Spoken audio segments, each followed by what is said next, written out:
नमस्कार दोस्तों, GPS online classes में आपका स्वागत है। दोस्तों, आज हम 12th बायो के चैप्टर फर्स्ट का लैंगिक जन्म के बारे में अध्ययन करेंगे।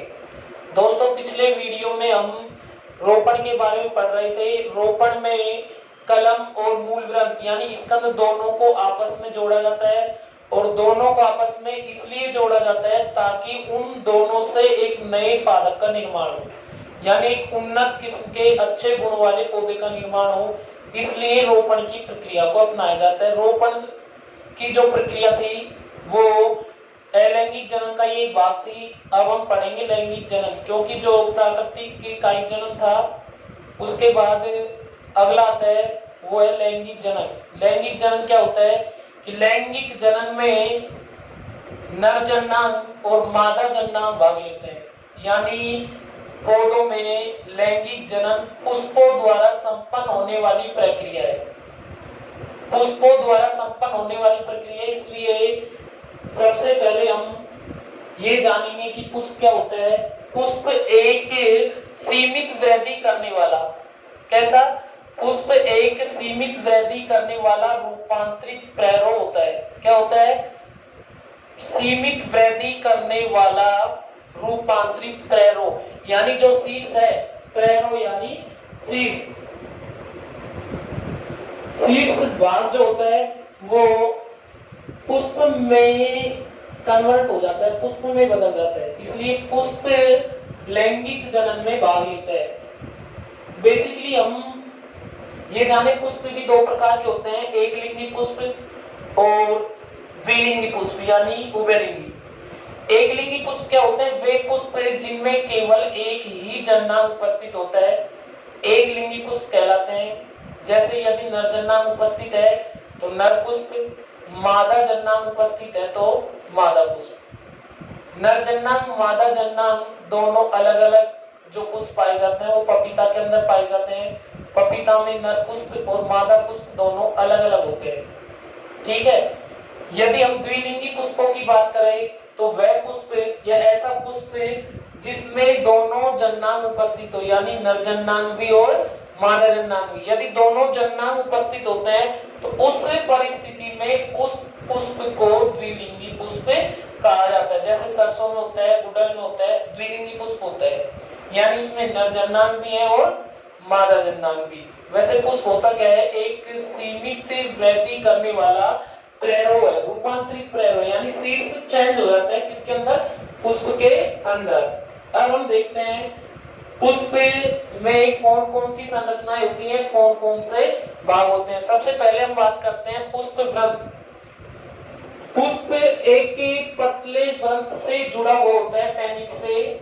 उस पतले हरे रंग के डंठल नुमा जो संरचना होती है उसे हम कहते हैं पुष्प व्रंत। तो इसमें देखिए पुष्प एक पतले व्रंत पर लगा हुआ होता है जिसे पुष्प व्रंत कहते हैं। और यह पुष्प व्रंत हरे रंग की, सामान्यतः हरे रंग की संरचना होती है। हरे रंग की संरचना जो पुष्प को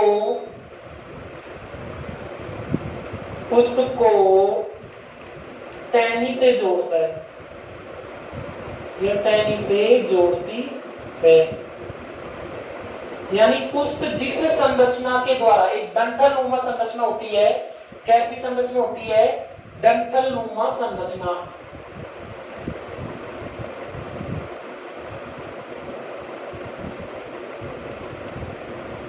डंठल नुमा संरचना होती है और इस डंठल नुमा संरचना को ही हम क्या कहते हैं? पुष्प व्रंत। ठीक है। एक बार दोबारा देखिए, पुष्प एक पतले व्रंत पर लगा हुआ होता है जिसे पुष्प व्रंत कहते हैं। कैसी संरचना होती है? अधिकांश पुष्पों में यह जो संरचना होती है हरे रंग की होती है। ठीक है। जो पुष्प को टहनी से जोड़ती है, डंठल नुमा संरचना, इसलिए इसे कहा जाता है पुष्प व्रंत। चित्र में हम देखते हैं कि ये जो पतली डंठल नुमा संरचना है इसे हम कहेंगे पुष्प व्रंत। क्या कहेंगे? पुष्प व्रंत। यह जो संरचना है हरे रंग की संरचना होती है अधिकांशतः पुष्पों में, यह पुष्प को टहनी से जोड़ती है। यह टहनी होती है, उस टहनी से पुष्प को जोड़ती है, इसलिए इसे पुष्प व्रंत कहा जाता है। क्या कहा जाता है? पुष्प व्रंत। आगे हम चलते हैं पुष्पासन। पुष्पासन क्या होता है? पुष्प ग्रंथ का ऊपरी भाग, ये जो पुष्प ग्रंथ है इससे ऊपर का भाग फूला हुआ भाग होता है, चपटा होता है, इसे पुष्पासन कहते हैं। क्या कहते हैं? पुष्पासन। पुष्प ग्रंथ का ऊपरी चपटा फूला हुआ भाग पुष्पासन कहलाता है। आगे हम लिखना चाहते तो लिख सकते हैं, इस पर पुष्प के सभी भाग लगे हुए होते हैं, सभी भाग लगे हुए होते हैं। यानी जो पुष्प ग्रंथ होता है उसके ऊपर वाला भाग पुष्पासन कहलाता है। पुष्पासन है जो चपटा फूला हुआ भाग होता है। कैसे होता है? चपटा फूला हुआ भाग, तथा इस भाग पर पुष्प के सभी जो भाग हैं वो लगे हुए होते हैं। यानी सभी जो संरचनाएं होती हैं पुष्प की वो इस पुष्पासन पर लगी हुई होती है, यानी पुष्प इस पर टिका हुआ होता है, इसलिए इसे कहा जाता है पुष्पासन। ठीक है, तो इस यहाँ जो संरचना होती है वो कहलाती है क्या? पुष्पासन। ठीक है, इससे हम आगे देखते हैं कि कोई भी जो पुष्प होता है, एक प्रारूपिक पुष्प में 4 भाग होते हैं। सबसे पहले हम बात करें बाह्य दलपुंज, दलपुंज, पुमंग और जायम। ये 4 भाग होते हैं एक पुष्प के अंदर। यदि ये चारों भाग उपस्थित है उस पुष्प में, तो उस पुष्प को पूर्ण पुष्प कहा जाता है। क्या कहा जाता है? पूर्ण पुष्प। यानी बाह्य दलपुंज है, पुमंग है और जायम है, चारों यदि भाग है तो ये पूर्ण पुष्प कहलाता है। यदि इनमें से एक भी भाग की अनुपस्थिति है तो उस परिस्थिति में इस पुष्प को अपूर्ण पुष्प कहा जाता है। क्या कहा जाता है? अपूर्ण पुष्प। तो एक बार हम देखते हैं पूर्ण पुष्प। यदि प्रारूपिक पुष्प में 4 भाग उपस्थित हैं, 4 भाग कौन कौन से? सबसे पहले बाह्य दलपुंज,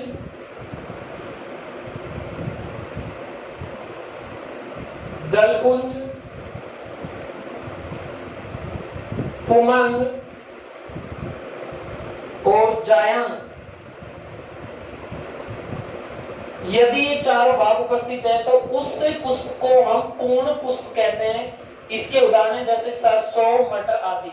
इन पुष्पों में चारों भाग बाह्य दलपुंज, दलपुंज, पुमंग और जायम उपस्थित है, इसलिए इन पुष्पों को कहा जाएगा पूर्ण पुष्प। अगला जो आता है अपूर्ण पुष्प।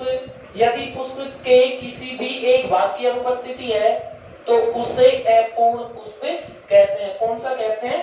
अपूर्ण पुष्प। जैसे लौकी।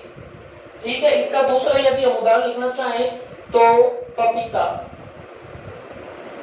ठीक है, इन पुष्पों में चारों भागों की उपस्थिति में होकर किसी भाग की कमी होती है, इसलिए इन्हें अपूर्ण पुष्प कहा जाता है। क्या कहा जाता है? अपूर्ण पुष्प। आगे जब हम चलते हैं एक प्रारूपिक पुष्प के बाद, एक प्रारूपिक पुष्प में जैसा अभी हम पढ़ रहे थे 4 भाग होते हैं। सबसे पहला आता है बाह्य दलपुंज। बाह्य दलपुंज क्या होता है? यह पुष्प का सबसे बाहरी चक्र होता है। ये सामान्यतः हरे रंग के बाह्य दलपुंजों से मिलकर बना होता है। किससे मिलकर बना होता है? हरे रंग के बाह्य दलपुंजों से। यानी पुष्प के सबसे बाहर का जो चक्र है वो कहलाता है बाह्य दलपुंज। सामान्यतः हरे रंग की संरचनाएं होती हैं, पत्ती नुमा संरचना होती है, बाह्य दलपुंज कहलाती है। इस चित्र में हम यहाँ देखते हैं सबसे बाहरी चक्र है, पत्ती नुमा संरचना, इन्हें हम कहेंगे बाह्य दलपुंज। क्या कहेंगे? बाह्य दलपुंज। ठीक है, बाह्य दलपुंज से अगला जो चक्र आता है, यानी पुष्प का जो दूसरा चक्र होता है या दूसरा भाग होता है वो कहलाता है दलपुंज। क्या कहलाता है? दलपुंज। यानी बाह्य दलपुंज से अंदर की ओर जब हम जाएंगे तो वहां होता है दलपुंज। दलपुंज क्या होते हैं? रंगीन पंखुड़ी नुमा जो संरचनाएं होती हैं पुष्प के अंदर, यानी जो पंखुड़ी होती है रंगीन, उन्हें दलपुंज कहा जाता है। क्या कहा जाता है? दलपुंज। यह पुष्प का दूसरा चक्र होता है। कौन सा चक्र होता है? दूसरा चक्र, जो मधुमक्खी है वो मकरंद इन्हीं दलपुंजों से चूसती है। यानी जब मधुमक्खी शहद का निर्माण करती है तो मकरंद चूसती है पुष्प के ऊपर से, तो कहां से चूसती है? दलपुंजों से, क्योंकि दलपुंज रंगीन सुगंधित संरचनाएं होती हैं जहां से मधुमक्खी मकरंद चूसती है। तो दूसरा चक्र होता है पुष्प का, रंगीन पंखुड़ी नुमा जो संरचनाएं होती हैं वो कहलाती है दलपुंज। क्या कहलाती है? दलपुंज। इससे जब हम आगे चलते हैं तो पुष्प का तीसरा भाग आता है, यानी तीसरा चक्र आता है पुमंग। यह पुष्प का नरजन्नांग होता है। पुमंग क्या होते हैं? पुष्प के नरजन्नांग। इसके एक सदस्य को नरजन्नांग या पुंकेसर कहा जाता है। दलपुंज के अंदर पाए जाने वाला चक्र है, यानी दलपुंज से जो ही हम अंदर की ओर चलेंगे क्या पाया जाता है? पुमंग। क्या पाया जाता है? पुमंग। पुमंग पुंकेसर, यानी एक जो सदस्य होता है इसका, उसको पुंकेसर कहते हैं। पुंकेसर परागकोश, योजी व पुतंतु से मिलकर बनते हैं। यानी जो नरजन्नांग होते हैं पुष्प के, वो किससे मिलकर बनते हैं? परागकोश, योजी और पुतंतु से। इससे अगला चक्र जो आता है वो है जायन, यानी अगला भाग जायन। इसे हम स्त्री केसर भी कहते हैं। क्या कहते हैं? स्त्री केसर। ठीक है, एक बार हम यहाँ देखते हैं कि जैसे ही हम बाह्य दलपुंज से आगे चले, दलपुंज आया, दलपुंज से जब हम आगे चले, इन्हें हम कहते हैं दलपुंज।